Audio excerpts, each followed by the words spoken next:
Working here at Bountiful Gardens, I have the pleasure of being surrounded by all of this Echinacea.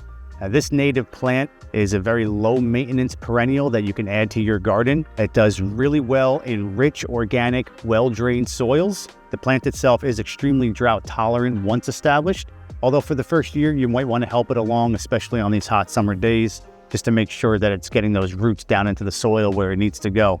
Echinacea works well planted in full sun. The more sun that you give it, the more blooms you will get.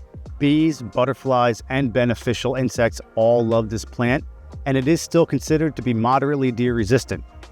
Being that it's a native plant, its fertilizer requirements are pretty low. You can plant it in areas that maybe are a little bit more neglected, and you can also plant it in areas where you've got a nice established perennial garden. And with so many different varieties available, it does work well both in front of the garden with the dwarf varieties. You can use it in the midsection, or you can even use it as a showstopper at the back of your bed.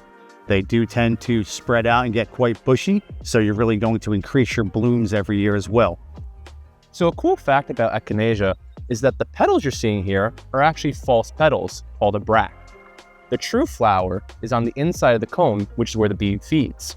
These little tiny yellow dots are the true flower where the pollen gathers. As the flowers fade and more flowers produce, the cone will grow in size. On this other kind of Echinacea, the real petals on the inside have been accented to be fluffier, giving a different shape to the coneflower. Another fun fact about Echinacea is that it's not only a good food source for the bees, the butterflies, and moths, it's also a great food source for our goldfinches, our state bird. As the seed heads dry and the petals start to fall towards fall, the seeds in the inside will harden, which are a great food source for our migrating goldfinches. These have strong stems, so they'll land on the stem and feed away at the seed head, making a nice snack as they travel.